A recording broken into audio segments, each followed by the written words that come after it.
Chers frères africains, je viens devant vous aujourd'hui pour vous faire passer un message. Et comme des millions d'Africains, je viens exprimer un ras-le-bol général. Oui, c'est vrai que tous ne pouvons pas prendre la parole, parce qu'il y en a qui sont privés justement de cette prise de parole. Mais quand nous pouvons le faire, faisons-le. Ça peut nous aider, ça peut nous fortifier. Et donc cette vidéo a pour but d'aider un Africain quelque part où tu te trouves, dans un coin du monde, à comprendre qui tu es et surtout à te fortifier.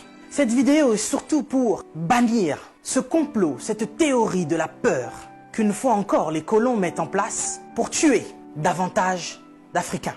Nous sommes passés par des multiples choses et nous avons survécu. Et donc, ce qui nous arrive aujourd'hui, nous survivrons, chers Africains. Nous vaincrons. On nous parle d'épidémie, on nous parle de pandémie, on nous parle même de guerre. Mais laissez-moi vous dire que nous ne sommes pas seulement en guerre.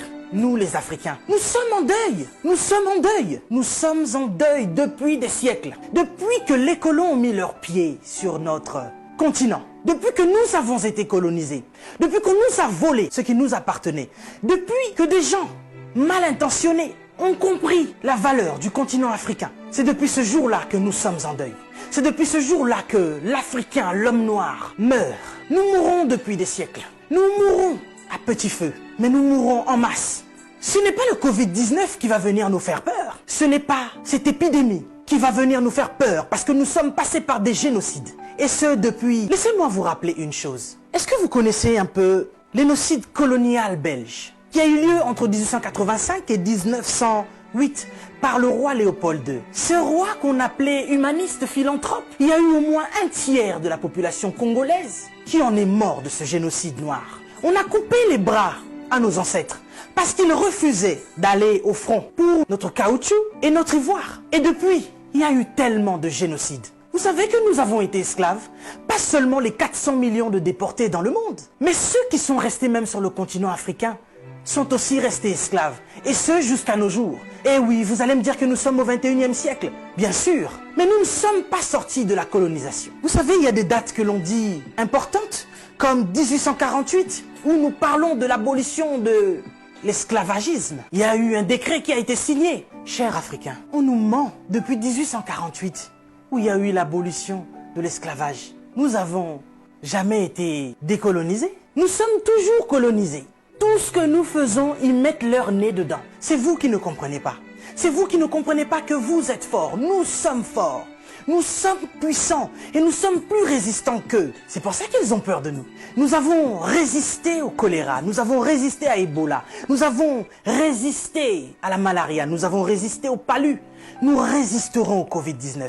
Ils veulent vous faire peur. Ils veulent nous faire peur. Il faut être prudent. Oui, la Bible nous recommande d'être prudent, mais pas d'avoir peur. Ils nous alarment sur cette épidémie qui n'a même pas encore tué 100 000 personnes. Mais en Afrique, c'est des millions d'âmes qui se meurent chaque jour de la famine. Eh oui, laisse-moi vous éclairer, vous ouvrir les yeux. Je vous ai dit que nous étions plus qu'en guerre. Nous sommes en deuil. Nous sommes en deuil. Et c'est depuis qu'on nous a colonisés. Nous n'avons même pas pu pleurer nos morts, pour beaucoup, parce qu'ils les entassaient dans des fosses communes. Parce qu'il y a encore, à l'heure où je vous parle, nos frères qui sont en Libye et dans tous ces pays que vous connaissez, où il y a encore la traite des Noirs.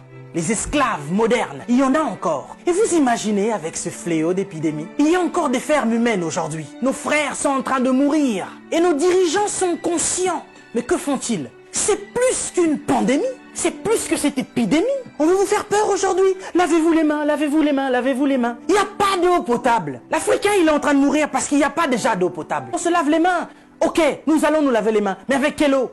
Vous parlez de confinement? Oui, l'Africain veut rester chez lui. Il n'y a pas d'électricité. L'Africain va manger quoi? Et c'est aujourd'hui, comme par enchantement, cher président, que vous signez des décrets de crise. Et vous vous posez la question, comment vous allez faire pour nourrir la population? Mais de quelle population vous parlez? Ces gens meurent depuis des années. Il y en a qui sont au pouvoir depuis plus de 40 ans. D'autres qui sont morts parce que justement, ils ont été destitués. Si on ne les avait pas chassés du pouvoir, ils seraient encore en vie. Vous êtes sans pitié, cher président. Vous et vos dames de fer. Vos enfants, n'en parlons même pas. Ce sont des people. Vous êtes à l'image de vos parents.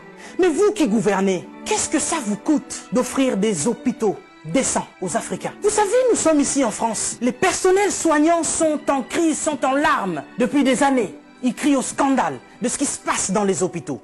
Pour nous autres qui avons des membres de nos familles qui travaillent dans des hôpitaux, nous savons ce que c'est. Ils nous racontent l'enfer de ce qui se passe dans les hôpitaux français. Mais du moins, nous avons des hôpitaux décents. Mais nous crions à la crise sanitaire. Mais en Afrique, c'est comme si c'est maintenant que vous vous réveillez.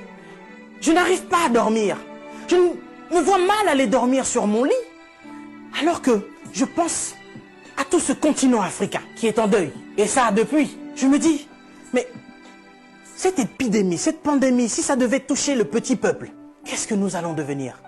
Mais Africains, laisse-moi te dire que nous avons vaincu toutes ces épidémies. Choléra, Ebola, malaria, palu. Nous vaincrons ce petit Covid-19. Nous sommes plus forts que ça. Nous sommes bien plus forts que ça. Peut-être que je ne suis pas au courant, mais jusqu'à présent, ceux qui ont apporté cette épidémie, ce sont des gens qui sont venus de l'extérieur. Les étrangers. Et puis ça touche des personnes qui sont bien placées, des gens qui, je pense, ont une belle vie. Mais ce petit peuple qui vit dans des bidonvilles, ce petit peuple qui vit des conditions sanitaires incroyables, Dieu préserve ce peuple. Cher Africain, laisse-moi te dire que tu es fort. On veut t'affaiblir mentalement pour te faire comprendre que tu es faible. Et voici que ça fait des siècles que l'homme noir meurt de la drépanocytose. Personne ne cherche le vaccin. Personne ne cherche à soigner cela parce que, dit-on, c'est la maladie des Noirs. Mais soudainement, on nous parle d'un vaccin pour aider la population noire face à cette pandémie de Covid-19. Nous n'avons que faire de vos vaccins. Et nous n'en voulons pas. Si vous avez envie de faire des tests, testez vos animaux, vos chiens, vos chats. L'homme africain n'est pas un animal. Nous ne sommes pas des cobayes de vos labos pour que vous commenciez vos tests sur nous. Ça fait des siècles que vous nous testez. Ça fait des siècles que vous nous faites souffrir. Depuis que vous avez découvert que le continent africain était le jardin d'Éden, vous ne voulez pas nous lâcher. Nous souffrons, mais nous sommes en train d'enrichir plusieurs. Nous mourons de faim alors que nous nourrissons plusieurs. Quelque chose m'a fait rire il y a quelque temps. 23 Italiens retrouvés clandestinement sur un port nigérian. Ah, depuis quand l'Italien rentre clandestinement au Nigeria? Parce que vous voulez aller vous réfugier en Afrique maintenant? Il n'y a pas très longtemps, sur vos côtes, vous chassiez les migrants de vos côtes. Votre Premier ministre a dit qu'il ne voulait plus. Il en avait marre de cette invasion africaine sur ses sols. Nous avons vu un migrant noir mourir dans les eaux de Venise sans que personne ne lui porte secours. Parce qu'il était noir, parce qu'il était africain. Nous avons tort parce que nous sommes africains ou parce que nous sommes riches de nos sols? Parce que nous avons de quoi manger et de quoi nourrir toute cette planète. C'est pourquoi l'Africain souffre. Mais Africain, laisse-moi te dire que tu es fort. Laisse-moi te dire que tu es vaillant. Laisse-moi te dire qu'il en faudra beaucoup plus pour te vaincre. Ils ont essayé de nous décimer par l'esclavage. Ils n'ont pas pu, nous sommes encore là. Et plus nombreux que jamais. Et nous sommes plus résistants que jamais. Parce que tous ces microbes auxquels nous faisons face chaque jour ne réussissent pas à nous décimer. Ce n'est pas un Covid-19 qui va décimer le peuple noir. N'ayez pas peur, tel est mon message.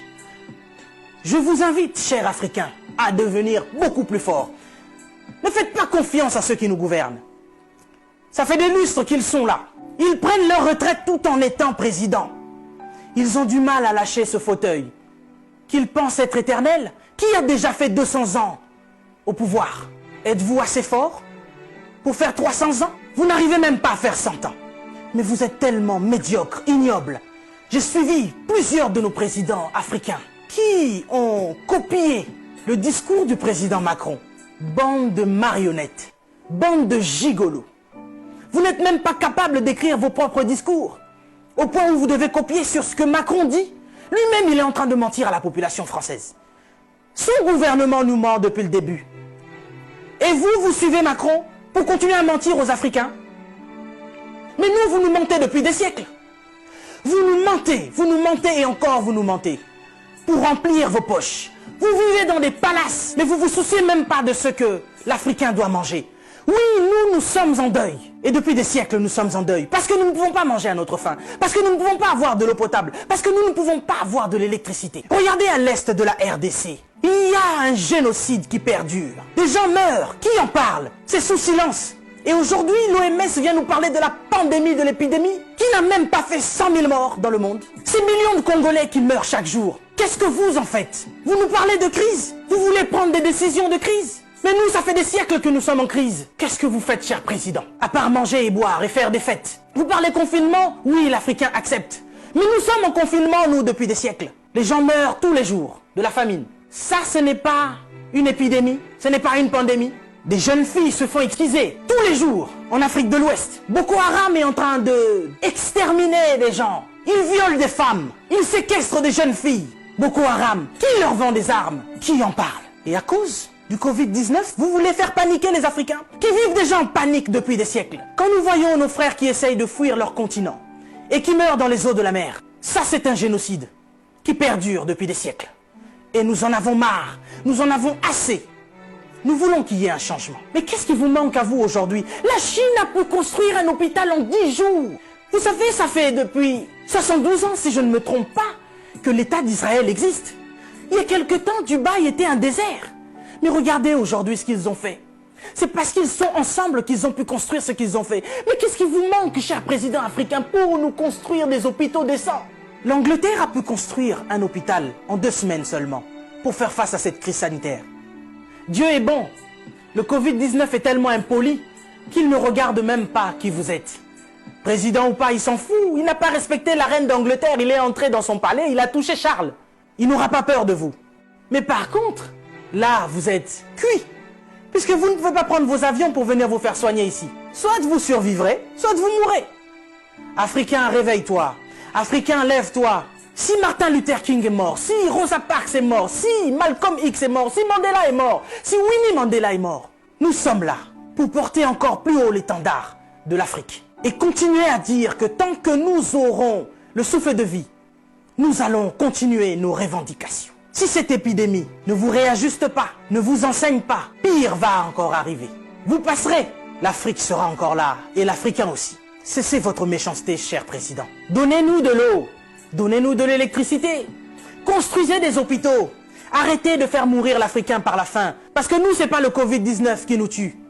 Nous mourrons déjà de la famine. Pendant que vous avez fait des provisions pour vos maisons, ce petit Africain, il va manger quoi, lui? Cette épidémie passera. Nous sortirons de là, certainement. Mais vous n'allez pas vous en sortir ainsi, devant le tribunal de Dieu. Mais avant le tribunal de Dieu, ici sur cette terre, vous serez jugés. Africain, sois fort. Que personne ne te fasse peur. Respectez les règles d'hygiène, mais n'ayez pas peur. Nous sommes forts. C'est Dieu qui nous protège.